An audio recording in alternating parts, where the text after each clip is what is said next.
Hey everyone, welcome back to another episode of Nintendo Fanboyz, and I'm flying solo. And I'm only flying solo because I'm a ditch me. No, that's not true, actually. He had a bunch of stuff that he had to do, and unfortunately, considering where he is right now, the time zones can play a little bit of havoc on our schedule, because I think he's like 7 hours ahead or something like that. So we just couldn't get together this week, which was really unfortunate. I'm hoping that we can do a podcast next week, and then we'll just delay it for the following week, because it's really important that we get our E3 impressions video up before too long. And outside of that, well, Steven continues to pretend that he's really, really busy with young children, or I don't know, some such thing. He's full of crap, as always. But I wanted to at least do a podcast today because I think it's important. And Steven was actually kind enough to make a whole podcast for us, which was great. And by for us, I mean for me. So I'm going to do my best to make this entertaining and fun and what have you. I have a little cat behind me, not behind me, but beside me, who's making out with the microphone, and he hasn't shut up since I got up this morning, so we'll see how much noise he actually makes, but yeah. So, okay, so let's get started. We have a topic of the show. We have a bunch of news items, and like I said, Steven did most of the work, which was pretty cool. I actually really appreciated this, so thank you, Steven. That's really awesome. And sorry, Ahmed. Hopefully we'll be able to get together next week, because I really want to do those E3 impressions before E3 rolls around, and then we'll probably have like a special show or something for when E3 is actually here, because I like to see, just how far off we are. And you guys, I think, are going to be amazed with Ahmed. His predictions back in the day were like spot on, and he would say these like random things and they just come true. Like, it was really, really bizarre. So, okay, let's begin with local news, some housekeeping stuff. You'll notice that the Saturn Day videos are pretty much dead at the moment. That's going to continue probably for another, maybe another couple of weeks. And the reason for that is simply time. I have been coming home at like 10:30 at night from work, and I start at like 7 something. So it's just been, come home, collapse, and then repeat the following day. So yeah, I'm pretty sure that's going to happen for at least the foreseeable future. I'm going to try and get a vlog out here and there, but no promises, because honestly, the schedule has just been absolutely brutal. Even Retro Wednesdays are they're not easy to get done. This Monday, I'm recording this on a Saturday, and this Monday is a holiday in glorious Canada. And so what I'm hoping is that I'll be able to at least get some videos done for Retro Wednesday. But I actually need some downtime. I have to rest, or I'm gonna catch a cold. I'm gonna get ill. So my mission objective today, do this podcast, and there's a few things I have to do. Serena's going out of town for a few days for business, and I really need to just unwind. I really need to relax for a little bit, to recharge my batteries. I was gonna say reset. And there you go, and that's pretty much that. So not much else going on outside of just working like a lunatic. But in terms of the channel, there's lots of stuff actually going on that I've been planning to do. I told you guys before that I had moved my setup, my recording setup. And, well, I'm hoping to start streaming soon. That's the plan anyways. So what I've done is right beside my computer desk, I installed, what am I saying? Right beside the computer desk, I removed the printer because I don't really use it anymore. And now I have this big open area. I have a nice portable, 2 terabyte portable drive just waiting there. And it's going to be used for all of these things. It's a nice USB 3.0 drive, so transfer rates are really, really good. And so the idea is that I'll easily be able to bring over my Saturn or my PlayStation or my, whatever, and easily connect into the HD60 Pro that I've installed on my PC. Now, unfortunately, the gods are conspiring against me. I really hope NVIDIA puts out a graphics card soon, because Sony Vegas is not a fan of NVIDIA graphics cards. It's been like this for quite some time now, since I think it was the GTX 500 series. And so what happens is every time there's a new driver that's released, and if you know anything about NVIDIA, you know that's like quite frequent that happens. But every time that happens, there is a chance that Sony will not play nice with the graphics card. And that's exactly what's happening right now. So to give you an idea, I am currently trying to render a 54-minute video, and it's going to take 7 hours and some odd minutes, which is super duper because it's not seeing my graphics card whatsoever. I tried a few things, and it's taking like a dog's age to do, which is very unfortunate because it means this very video, which should be out tomorrow, and I'm sure it will be out tomorrow, but I'm going to have to leave the entire computer on probably all night long doing rendering, which doesn't make any sense considering the strength of this computer. Now that's where the AMD graphics cards are, I don't know, they play nice with Sony Vegas. I think it has something to do with the OpenCL or something like that. But whatever the case may be, that's been a little bit annoying this week that I didn't get a chance to render a Dragon Quest video that I had done. So that's kind of annoying. So anyways, let's go back. So now that I have this set up, what I've done is yesterday I actually ordered a Nintendo Switch dock, and I'm waiting for it to arrive. It's supposed to be here, I think, on Monday or Tuesday. Once that arrives, I'm going to leave it permanently plugged in here on my computer desk. And then all I have to do is take the Switch itself and take it from the TV dock over here. Instead of, always having to disconnect and all that jazz, it'll make it a lot easier and a lot more user-friendly. And I think it's going to be pretty cool, actually, because it's got, wireless built in, although it's not the greatest. And everything like that. So what I'd like to know from you guys is, are there any Switch games that you'd be interested in seeing me stream? Currently, I'm going through The Binding of Isaac, but boy, do I ever suck at it. So I was thinking of actually showing that game and showing just how bad I suck at it. There's also Mario Kart 8. What's some new releases coming out? We've got Disgaea 5. Not sure what else is coming out in the foreseeable future, but anyways, whatever you guys think that that would be interesting and fun and that you'd be curious about, let me know. I know there's a couple of imports that there's one in particular that's coming out soon, which is the Seiken Densetsu collection, which that one looks really cool, but I don't know if anyone's interested in seeing that. Maybe I could do just a little series instead of actually playing through the game. Just show you guys, some of the stuff, because I don't even know if this is one of those games where I'm going to be like, yeah, let's go crazy, woo! I'm not sure. So anyways, there's a lot of different things that we can do. In August, the first week of August, I will have a PlayStation 4 permanently connected to my PC. And so from that point forward, it's basically I can stream anything and everything from PlayStation 4 and Switch. So, but for right now, for the next 2 months, essentially, it's pretty much going to be Switch only. Just for simplicity's sake, it's a lot easier, like I said, not to have to plug everything in and all that jazz. So that's the big news. Hopefully we'll start streaming soon. I did a little test sample on, when was it? A couple of weeks back, I did it for, what is it called? Trails in the Sky 2. I just wanted to see how it actually looked. It looked great. It actually looked really great. Could hear my voice and everything, and with the HD HD60 Pro, what's nice is that I can actually record both. I can stream, which will go to Twitch, and then I can actually record the raw footage without my voice that I can use for reviews later on. So pretty cool stuff, especially if I decide I want to do that with Binding of Isaac or any of these other games. Well, that opens up some good possibilities, because not only can I play through the game with you guys, but then I can actually go ahead and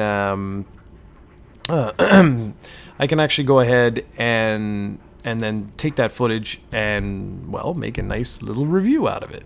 But I'm really curious to hear what you guys have to say. If there's something in particular that you're you're thinking about or would like me to check out. I know I had a few people ask me about Dragon Quest Heroes 1 and 2, if I would be willing to do some videos on that, and that's certainly something that I could potentially look into doing, well, theoretically, starting next week. I mean, the only thing that I really need right now is time. That's pretty much my number one enemy as of right now. But I mean, it wouldn't be too bad. I could just stream like when I get home from work and stuff, if things start to calm down at work, and yeah, so we'll see. We'll really see. I'm curious to hear what you guys are, interested in seeing, and we'll go from there.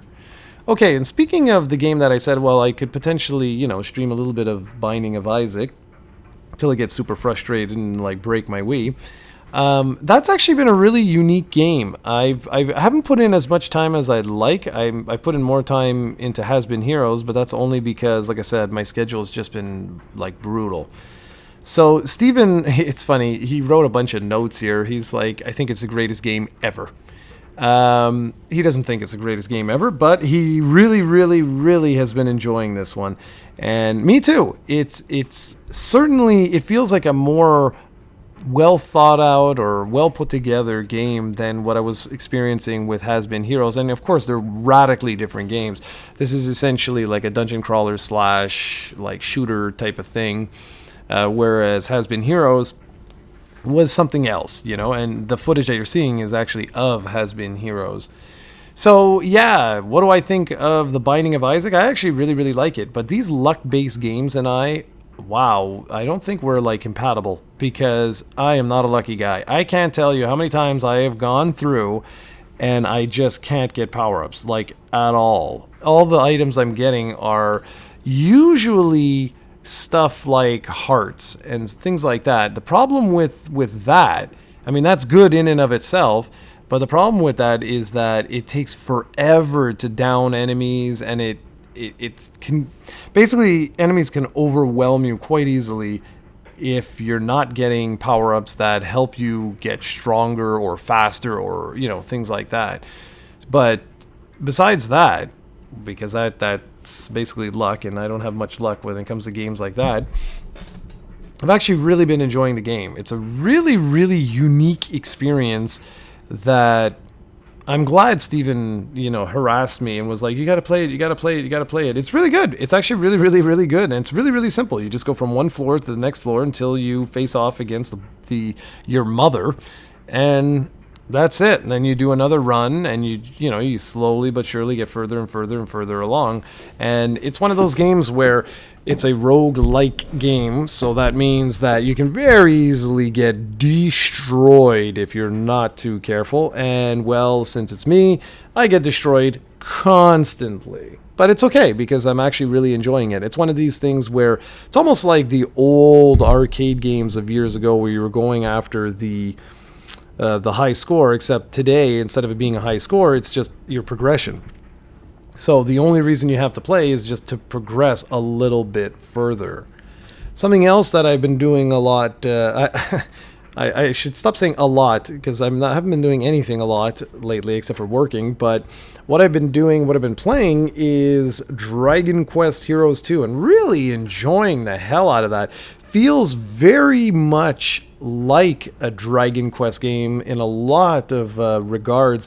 I find more so than Dynasty Warriors. Yes, the combat is classic Dynasty Warriors, but there are so many more elements that make this feel like a Dragon Quest game, or a true Dragon Quest game, than just your standard Dynasty Warriors, if that makes any sense. Like, now you have this big open world, so you have your central hub, your village. This time's a new village, but you can just go everywhere in one seamless sort of system. Like, you don't have to go anywhere through menus and stuff like that to progress anywhere. It's just this nice one long sort of open world. You got side quests everywhere. You've got, alchemy. You've got a whole bunch of spells and upgrade systems. You've got the All Trades Abbey. You've got, like, it's just like nuts. Like, there's just so many different things. Now, to be fair, I did not invest much time in Dragon Quest Heroes 1, like, at all. which is why I was like, oh, maybe it'd be kind of neat to do a little stream of Dragon Quest Heroes 1 on the Switch if I decide to like actually do that.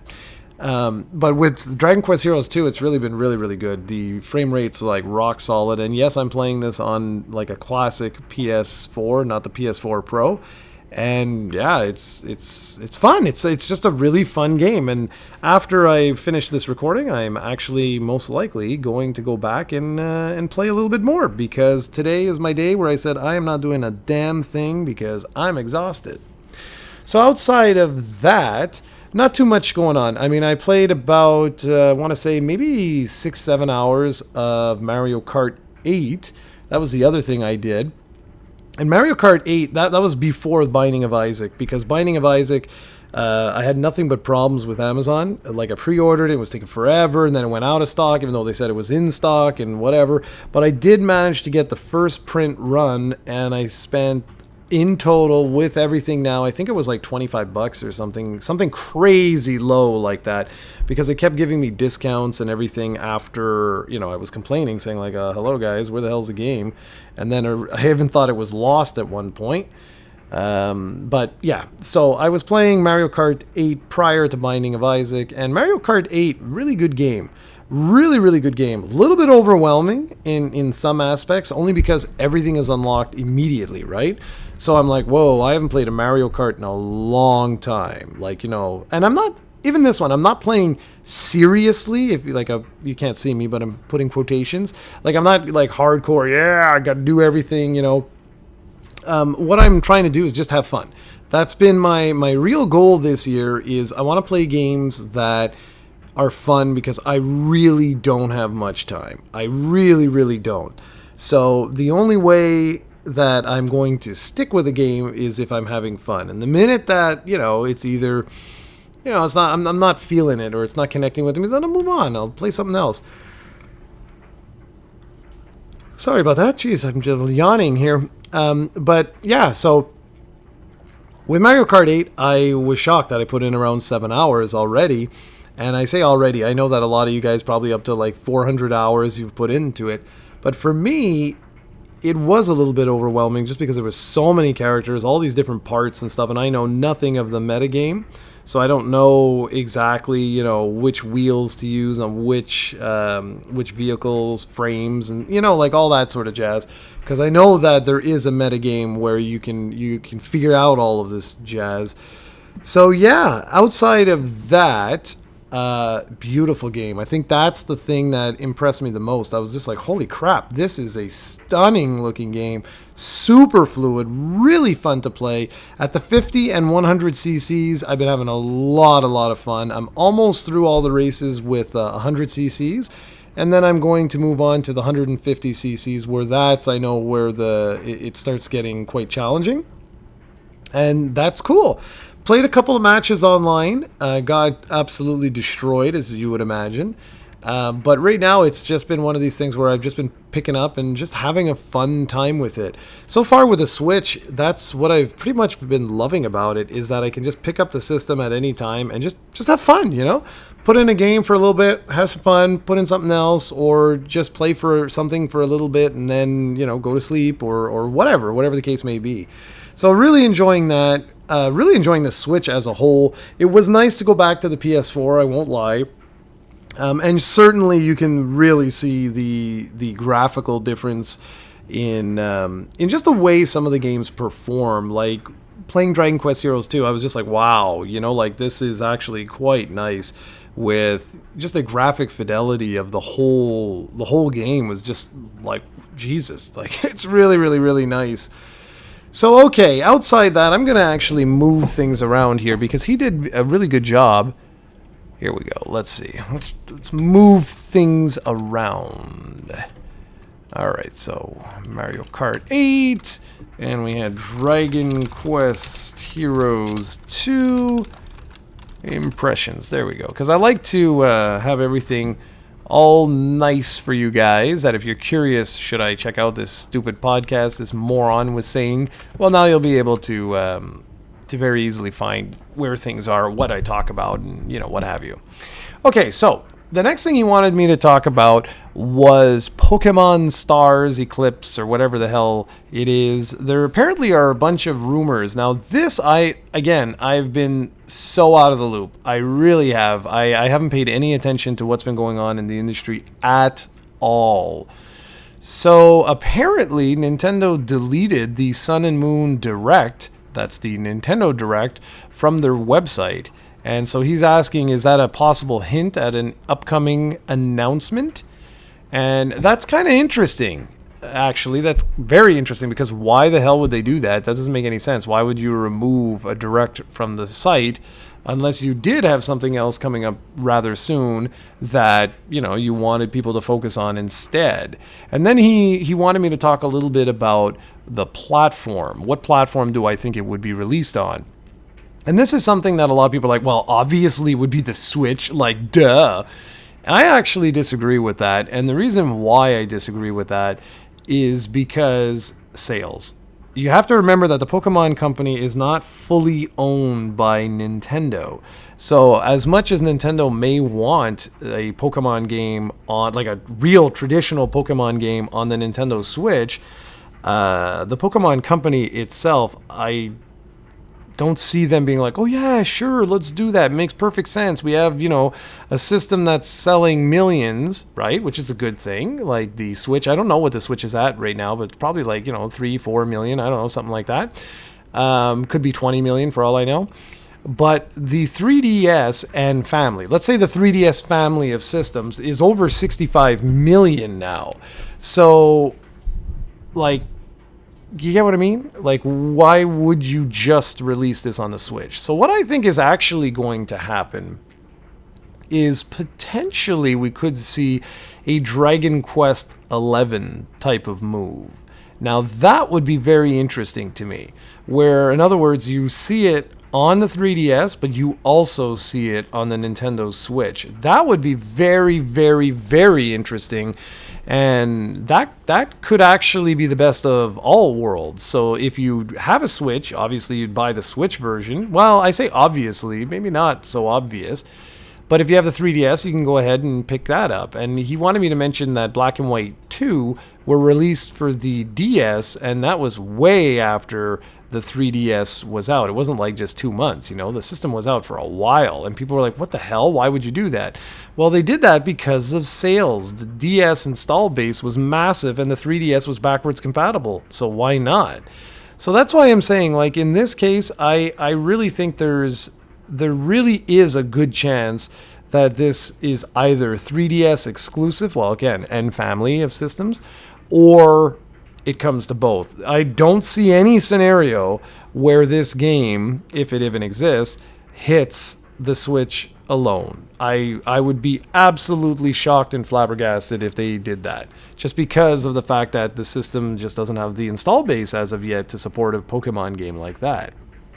And I know it's a catch-22, because if it did have its own Switch, its own game, if the Switch had its own Pokemon game, it would encourage people to buy more systems. The thing is, the system is sold out worldwide pretty much.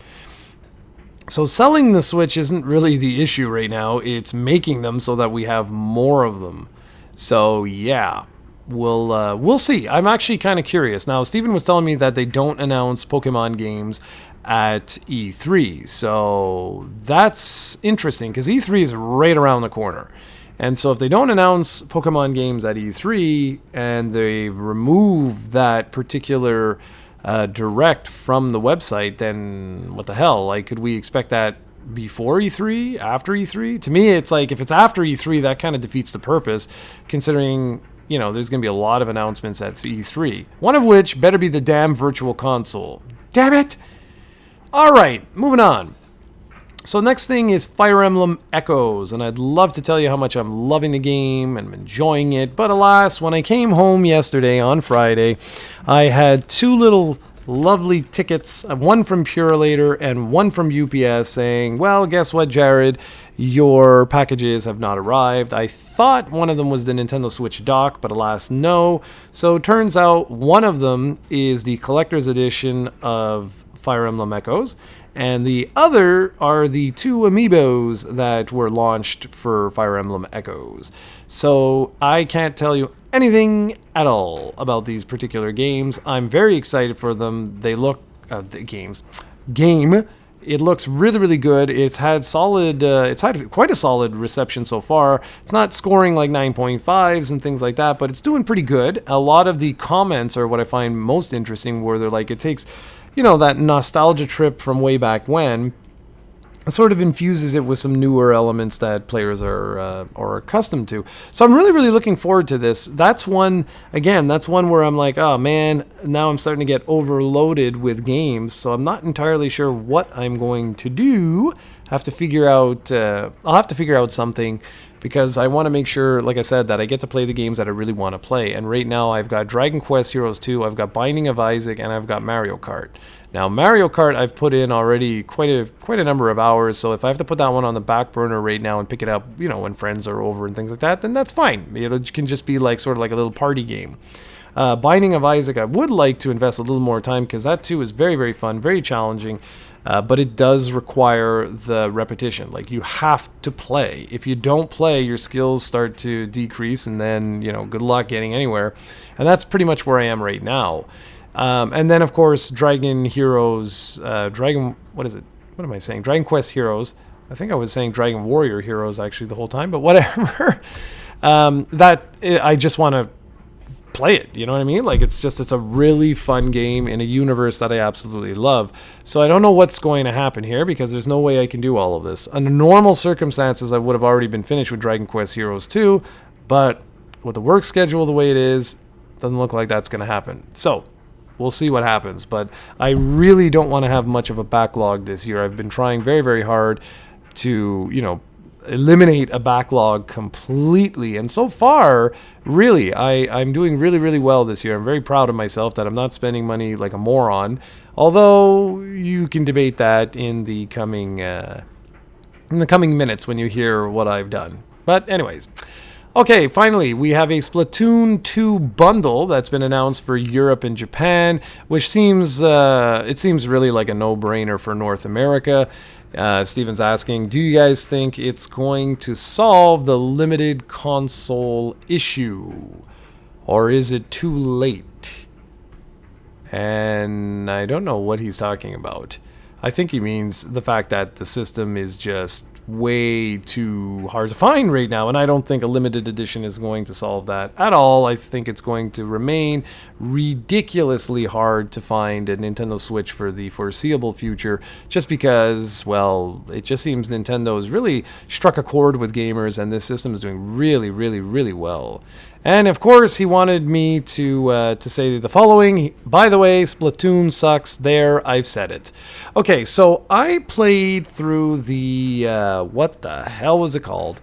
They had like a little demo type of thing, and yeah, I did not like that at all. I am not a Splatoon fan, so that's one game that I will not be picking up. I didn't like it. I don't really have anything else to say.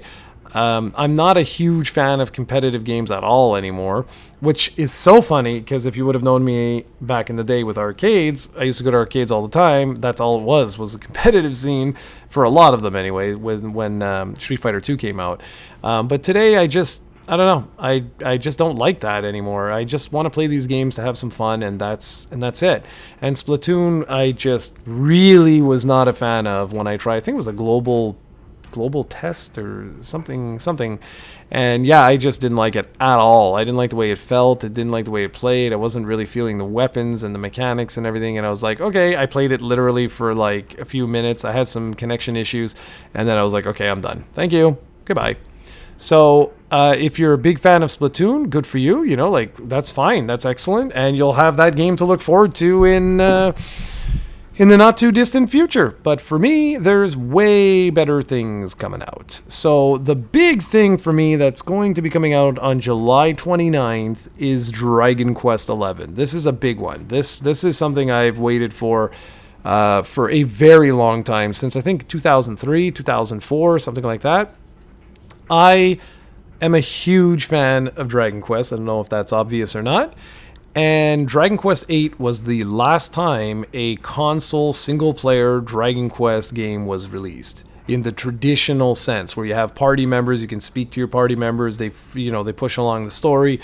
Dragon Quest IX was the first one that really changed that, where it was like, okay, now it's going to be more party-centric with, party-centric, that doesn't actually make any sense. The other ones were party-centric. It was more where it was about you and your avatar, and then your party members were made up of other people's characters or generic characters. Now, what would have been awesome with that game would have been to be playing it with Steven locally. Would have been wicked. And because I don't think you could play that one online. Oh, I don't know. Anyways, whatever the case may be, and Dragon Quest X, well, as you all know, with the Let's Play Dragon Quest X that series that I've got with Cranberry, that's an amazing game. It really is. I'm not going to take anything away from that game. It's like a never-ending Dragon Quest adventure, but it isn't the same thing. Do you know what I mean? Like it's different. It's a different experience. It's amazing, and it's probably the best Dragon Quest ever made because it never ends, and they have so many story elements that tie into other games. They have bosses from other games. They have characters from other games. They have cameos up to yin yang. It's just a living, breathing Dragon Quest universe, which is wicked. But old school Jarrod is interested in seeing another true console Dragon Quest game, single-player offering, like they were back on the Famicom and Super Famicom and so on. Excuse me. So I'm really, really looking forward to this, like hardcore looking forward to this. So I decided, okay, well, if I'm going to spend any money this year at all, because I'm not buying a Scorpio, I did not buy a PlayStation 4 Pro, and I didn't even buy the PlayStation VR. I just don't have time for these things, and I don't see the value necessarily. There appears to be a fire truck going by. Sorry for that. So yeah, I just didn't see the value of that. So I'm like, okay, if I'm going to spend some money, I'm going to buy the stuff I want to buy with Dragon Quest. So I have now, at the time of this recording, I am officially set for Dragon Quest XI. What I have pre-ordered are the following. I got the deluxe package that includes the 3DS and the PS4 versions of the game in this nice Hero Sword box, which is awesome, which would be Erdrick's sword. Looks really, really cool. A little pricey, I'll say that. I don't remember the prices of any of this stuff, but it was a little pricey. I picked that up also for Cranberry as a thank you for her constantly sending me little gifts and helping me out with Dragon Quest X. So that was my way of saying thank you to her. So I hope she enjoys that. I also pre-ordered the Slime PS4 DualShock 4, so that's going to be nice on the shelf. I have the DualShock 2 when Dragon Quest VIII was released, but it's not here, so it's actually in storage. So it's going to be nice to have that again, and obviously it'll look a little different and play a little different and everything like that. And then, of course, the two other big things that I got were I got the Dragon Quest XI themed new 2DS and the Dragon Quest XI themed PS4. Interestingly enough, though, the PS4 was not the PS4 Pro. I thought that was really unique. So that PS4 is the one that I'm going to use to stream and for everything like that. It'll stay permanently on my desk. And for the 2DS, well, I will be playing that whenever I can, going through. I think I'm going to play the old school version first, the 2D one first, on the go, that is. And while I play in parallel the PlayStation 4 version, and then I'll probably play it again with the 3D sort of whatever, like the Dragon Quest IX sort of graphics that they have. So really super excited for this game. Can't tell you how excited I am for this game. It's just going to be absolutely awesome.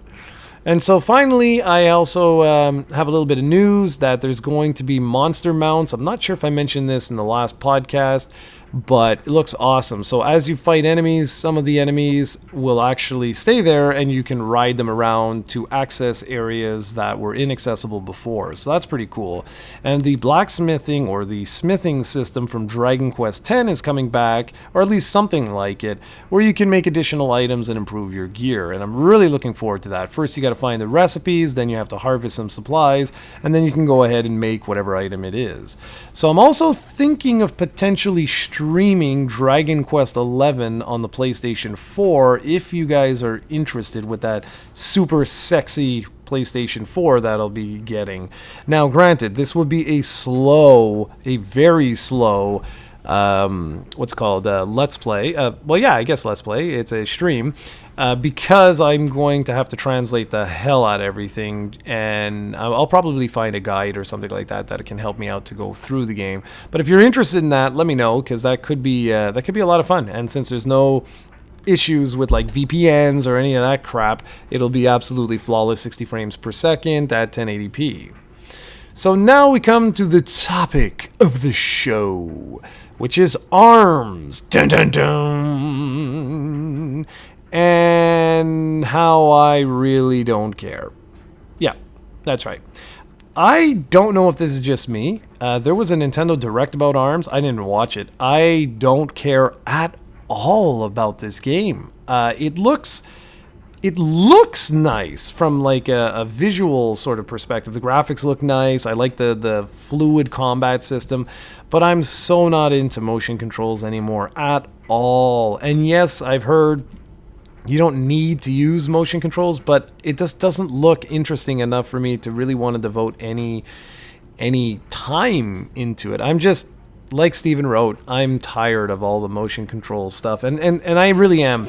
And I'm really hoping that when a Metroid is announced, not if, when, damn it, that they don't have motion controls, or if they do, that you have the option to play with them on or off, because really, I want to have a damn Metroid game with regular analog controls. Damn it! Anyways, about ARMS. So, yeah, I am not really into it at all. It looks, I don't want to say terrible, because it doesn't look terrible. It just does not look like it's for me. And I'm really curious, and that's what this podcast is actually being called, is does anyone out there even care? Like, do any of you guys care about ARMS whatsoever? I don't actually know anyone who's eagerly anticipating its release. Most people are like me and just saying like, yeah, well, whatever, it looks all right, I guess. I'm not really interested. I'm not going to pick it up. And it's weird, even in the media, like I'm not seeing a lot of hype being generated for this game. And yes, of course, the fanboys are always like, oh my God, everything Nintendo does is amazing. It's going to be the best ever. So I'm kind of curious, are there any of you out there that are genuinely looking forward to this game? And if you are, why? Like, what is it that has you interested? Is it its look? Is it its feel? Are you excited about the motion controls? Or just, you know, like, what is it? What is it that makes you interested in ARMS? Because for us, and this is, I know it's a topic of the show, but it's like a 2-minute topic of the show, because for both Steven and myself, I'm not sure about Ahmed. I'll have to ask him the next time I talk with him. But for the two of us, we're both like, yeah, whatever, pass. I really don't care. I have no interest in ARMS whatsoever. Not at all, like at all. So yeah, I'm really hoping we get some news about Mario at E3 and that it's coming out this year, because I want to have another big, you know, grandiose sort of Nintendo first party game that I can play alongside some of these third party games. And speaking of third party games, Disgaea 5 had a pre-order of 100,000 on the Switch. That's really friggin' impressive. Third-party games seem to be doing quite well on the Switch as of right now. And I don't know if that's because there's, you know, not an enormous library of software available, but 100,000 pre-orders for Disgaea 5, that's really something. Okay, we're going to end off the podcast today with a blast from the past, and Steven actually wrote one in. I can't believe, I can't really make fun of him, because he really did he did a good job. So he wrote this in because I don't even know what this is. Wacky Races for the NES. He says it was released in 1991 in Japan and 92 in North America, and it's based off, and I'll quote him here, the freaking awesome cartoon of the same name.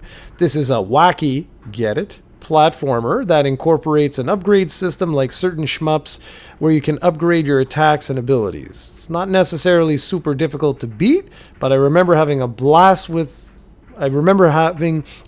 playing this as a kid. Maybe it sucks today, but I doubt it. Jarrod is a monster. Game was published and developed by Atlas. So there you have it. I don't actually know much about that game whatsoever, but there you have it, guys. So next week, hopefully I won't be by myself, and I'm pretty sure we're going to have to do a podcast next week because of the dates with E3. So it depends. It'll either be next Sunday or the Sunday after. We'll see.